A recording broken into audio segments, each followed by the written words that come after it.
Olá pessoal, muito bem-vindos ao nosso canal. Mais uma vez aqui o compromisso de trazer uma informação de qualidade para vocês. Hoje eu tenho a felicidade de trazer aqui para conversar conosco o Dr. Marcos Tavares. O Dr. Marcos Tavares é médico, especialista em coloproctologia e é do nosso corpo clínico aqui, do IGM Gastroclínica, trabalha conosco aqui na clínica. E Marcos, seja muito bem-vindo, muito feliz de poder contar com você aqui. Eu que agradeço, Rodrigo, pela presença, pela oportunidade, pelo convite. Estamos aqui para orientar as pessoas, então estou aqui à disposição. Que bom, Marcos. A gente podia começar a falar um pouquinho de uma doença que é muito prevalente, que é do dia a dia do consultório, que seria as doenças inflamatórias intestinais. Verdade. Marcos, você podia falar de forma geral sobre a doença inflamatória intestinal, o que os pacientes devem se preocupar? Então, quando a gente fala de doença inflamatória intestinal, a gente pensa em duas doenças, pensa na doença de Crohn e na retocolite ulcerativa. São duas doenças, teoricamente elas são autoimunes, ou seja, o paciente ele acaba desenvolvendo essa doença ao longo da vida. Existe um pico da incidência dela, normalmente é muito comum na adolescência, que é a segunda década de vida, e numa fase mais tardia, quarta, quinta década. O mais interessante dessa doença é que não é fácil fazer o diagnóstico dela. Às vezes, os pacientes levam 2, 3 anos, até 4 anos para poder fazer o diagnóstico, ou seja, nesse período o paciente fica sofrendo, fica tendo sintomas como diarreia, dor abdominal, emagrecimento. Em casos como criança, você tem um retardo no crescimento, no desenvolvimento puberal. Então, assim, é uma doença que traz muita morbidade para a vida do paciente, Rodrigo? Então, assim, acho que o que eu percebo mais no consultório é a dificuldade de fechar um diagnóstico. O paciente fica rodando, e quando chega para você no consultório, já chega numa fase mais... a doença já está evoluindo, então a doença já tem sinais de complicação, então não é fácil para o paciente.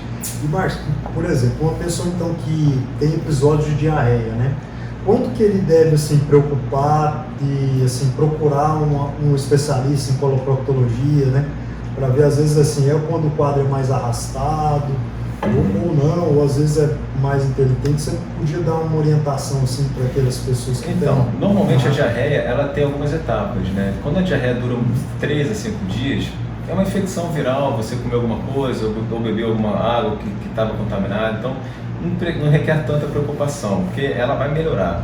Mesmo que a gente não faça nada, essa diarreia melhora. Quando a diarreia começa a persistir, 1, 2, quando ela passa de 30 dias, aí tem que ter uma preocupação maior, tem que ser investigado. Então, nesses casos, não adianta você ir na emergência, você tem que procurar um especialista, um gastro, um coloprocto, para poder fazer uma investigação diagnóstica mais detalhada, mais certa, sabendo... E os sinais de alarme, Marcos? Por exemplo, o que às vezes pode acontecer que aí sim tem que procurar o médico, como é que seria? Então, boa pergunta, Rodrigo. A diarreia com sinais de alarme, o que seria? Sangramento nas fezes, você vai evacuar, você tem sempre o hábito de olhar para o seu vaso sanitário para ver se tem sangue, um catarro, um muco, uma gosma branca em cima das fezes, são sinais de alarme, além de você, às vezes, tem vontade de evacuar e não sai nada, só sai uma diarreia, um líquido meio mucoso, meio grosso, isso é importante. Além da dor abdominal, de cólicas, emagrecimento, eu acho que isso tudo é importante. E o diagnóstico? Uma vez que a gente suspeita que o paciente conseguiu chegar até o especialista e a suspeita realmente é de doença inflamatória intestinal, qual que é o próximo passo para a gente fechar o diagnóstico e já dar um segmento desse paciente? Aí a gente começa o diagnóstico, o padrão ouro é videocolonoscopia. Mas você, além da colonoscopia, você tem que fazer exame de sangue, exame de fezes, cultura das fezes, mas o padrão ouro é videocolonoscopia. Por quê? Porque você, além de ter um diagnóstico, você pode fazer biópsia na coluna e ser mais preciso, específico no diagnóstico da diarreia.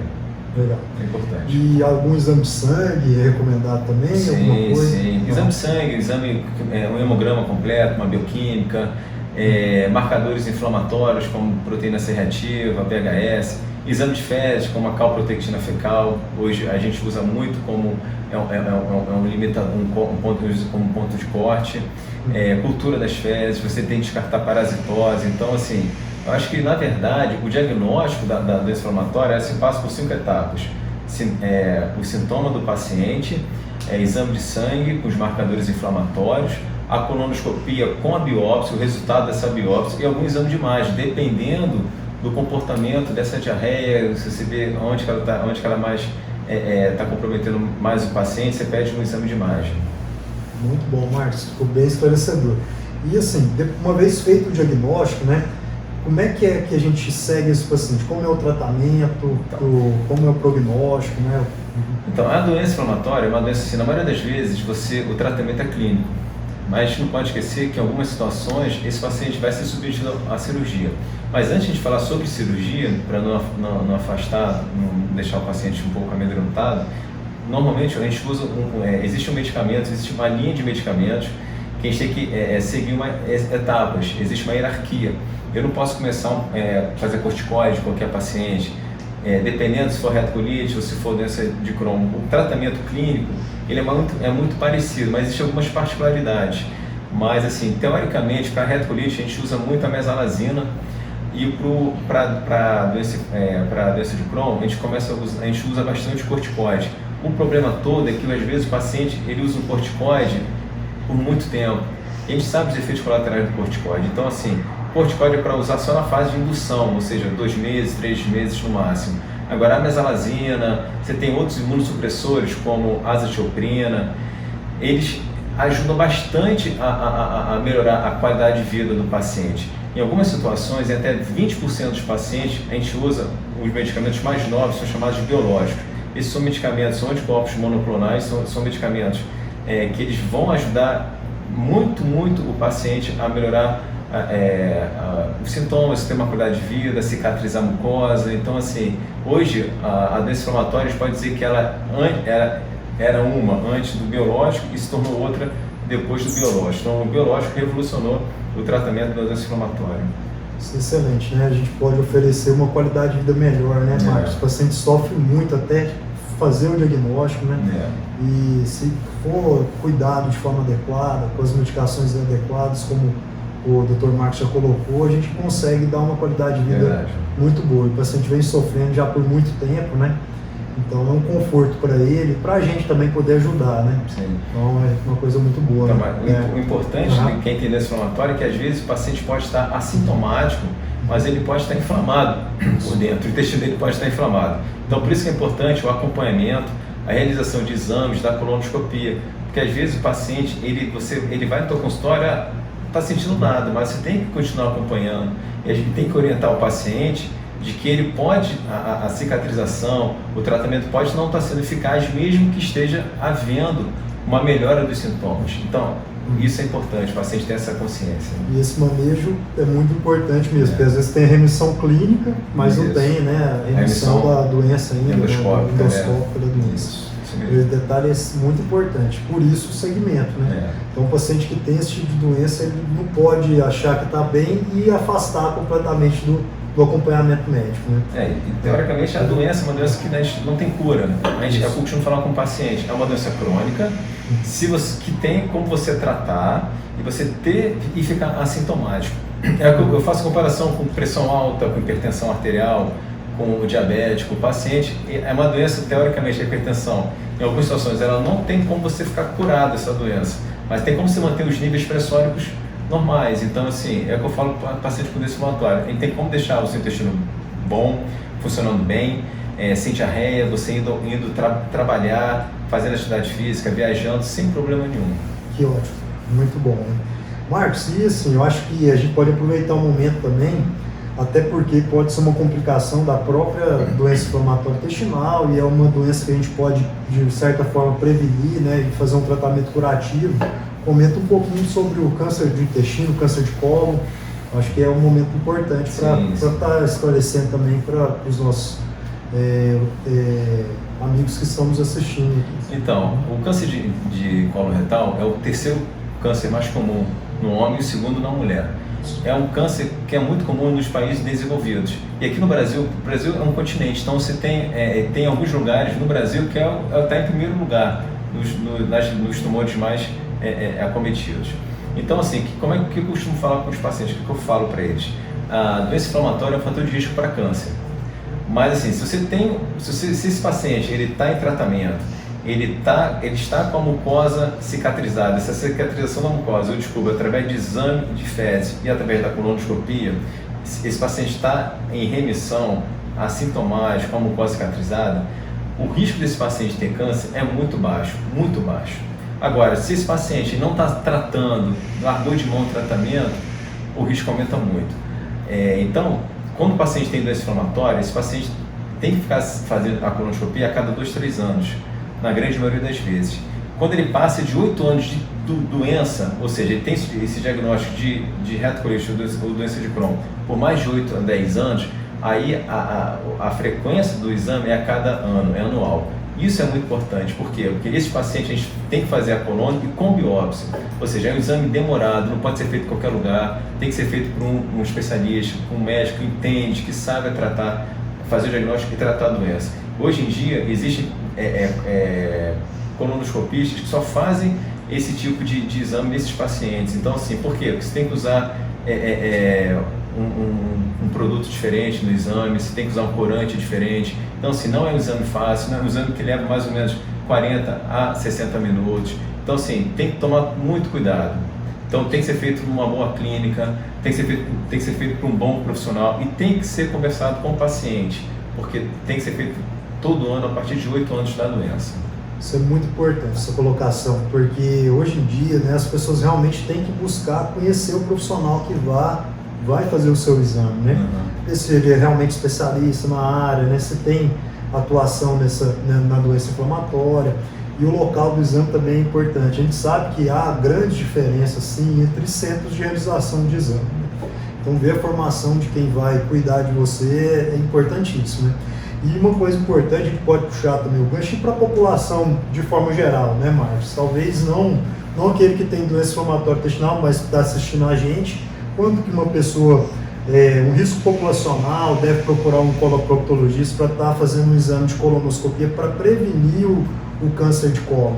Quando que seria o ideal? Boa pergunta, Rodrigo, porque hoje em dia a gente não fala muito, né? A gente fala muito do câncer de próstata, da mama, do colo uterino, mas o colo fica um pouco de lado. A gente hoje em dia, a gente começa o rastreamento, que é o paciente que procura um coloproctologista, a partir dos 45 anos começa a fazer o exame de colonoscopia. É um exame se o paciente não tem ninguém na família, não tem nenhum histórico de câncer coloretal na família, se ele ou então não sabe, a gente começa a fazer com 45 anos e faz a cada 10 anos. Quando o paciente tem alguém na família, principalmente se a família for alguém da primeira geração, parente de primeiro grau, esse rastreamento ele muda um pouco. Aí vai depender muito da idade com que o paciente da família teve o câncer coloretal. E aí também a periodicidade, que é em torno de 5 anos, então cai de 10 para 5 anos. Então, assim, é muito importante, qualquer dúvida que o paciente tenha, de procurar um especialista. E quando eu falo especialista, eu não falo só coloprocto, não, eu falo um gastroenterologista, um cirurgião geral, outras especialidades, mas especificamente para o intestino. Quando a gente fala em intestino, a gente tem que pensar no gastroenterologista e no coloproctologista. E, Márcio, vamos aproveitar também a colonoscopia. Explica mais ou menos como que é feita a colonoscopia, o que esse exame permite. Por exemplo, na identificação de um pólipo, de uma lesão, o exame permite retirar, como é feito isso? Acho que então, o exame... O paciente tem curiosidade de saber. Mas antes de curiosidade, ele tem medo. Ele tem preconceito. Claro. A colonoscopia é um exame seguro, se for feito em uma clínica segura, for feito por um bom profissional. Então, antes de mais nada, quando a gente fala de colonoscopia, qual o medo do paciente? Ele tem medo do intestino ser perfurado. Ele tem medo do preparo do intestino. Então, o que a gente costuma falar com os pacientes no consultório? A gente tenta explicar o exame detalhado. E como é que é o exame? Esse exame começa alguns dias antes da data marcada. O paciente em casa, ele começa a fazer um preparo. O que é um preparo? É uma limpeza do intestino. É passado um medicamento que ele vai tomar em casa, ele tem que beber bastante água, e começa a alimentação, na antivéspera, já fica uma alimentação líquida, uma dieta líquida, sem resíduos, sem fibra, é importante. E aí na véspera do exame, esse paciente toma alguns medicamentos que é para limpar o intestino. Então quando você explica direitinho esse detalhe do preparo, o preparo fica muito bom. Hoje, a principal causa de preparo ruim é a falta de explicação do médico para o paciente. Então, o paciente tem que haver essa conversa entre médico e paciente. A gente não pode deixar a secretária, a recepcionista fazer esse meio de campo. Esse meio de campo tem que ser feito pelo médico. Você fica ali, você fala com ele 5, 10 minutos e já tira todas as dúvidas. E no dia do exame marcado, esse paciente tem que ir com acompanhante, não pode ir sozinho. É anestesiado, você tem um anestesista do lado que vai sedar. O exame é feito sob sedação, uma anestesia muito segura. E a sedação, o exame dura 20, 30 minutos. O exame não precisa ter pressa para fazer o exame.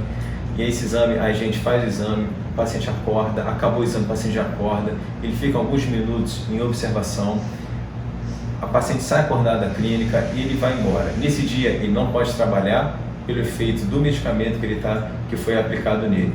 Então, o paciente, quando acaba o exame, pergunta: doutor, vai começar o exame agora? Eu falei: não, já foi. Ah, foi? Se eu soubesse, eu teria feito isso antes. Então, sim, acho que passa muito pela confiança do médico, do paciente com o médico. Essa relação médico-paciente, acho que tem que estar bem em voga, acho que tem que estar bem... a gente tem que esclarecer, na verdade, tirar todas as dúvidas do paciente, para o paciente poder fazer o exame sem medo, sem preconceito, Rodrigo. Excelente. E se você visualizar uma lesão, o próprio exame você pode tirar a lesão. Então, além de ser diagnóstico, ele pode ser até curativo em muitas situações. Bom, eu só tenho que agradecer ao Dr. Marcos aqui, poder participar conosco aqui. Muito obrigado, Marcos. O Dr. Marcos é do nosso corpo clínico aqui, é uma satisfação poder trabalhar junto com você e deixar suas palavras finais aí para o pessoal que está nos assistindo. Muito obrigado, gente. Rodrigo, eu que agradeço. A gente trabalha junto há 2 anos. Eu recebi um convite para entrar na clínica aqui tem mais ou menos 2 anos e pouquinho, 2 anos e 3, 4 meses. Quando eu recebi a ligação do Rodrigo, eu fiquei muito feliz. A gente criou uma amizade bacana. Apesar da correria do dia a dia, a gente não se encontra muito, mas há um respeito, há uma admiração da minha parte, eu acho que da parte dele também. Com certeza. Então, assim, eu fico feliz por trabalhar nessa clínica, uma clínica que me dá segurança, pela estrutura que ela te oferece, pela qualidade. Então, assim, eu só tenho que agradecer e recomendar a clínica onde eu faço a colonoscopia, onde eu faço o meu consultório, onde eu atendo os pacientes que vêm me procurar. Então, assim, muito obrigado, Rodrigo, pela oportunidade, mais uma vez. E estamos aqui abertos para receber vocês, para acolher vocês, para tirar dúvida, para poder conversar. Não quero fazer coluna, vamos conversar. O exame, a colonoscopia é um exame eletivo, em algumas situações e outras o exame tem que ser feito pela emergência, pela urgência, mas na grande maioria das vezes é um exame eletivo. Então, assim, eu acho que dá pra gente tirar as dúvidas dos pacientes, né, Rodrigo? Sem problema. Isso, muito obrigado, Marcos. Sabe que a recíproca é verdadeira, é muito bom ter você aqui com a gente. E eu espero que a gente mais uma vez tenha passado uma informação de qualidade para vocês. Muito obrigado e até logo. Até logo.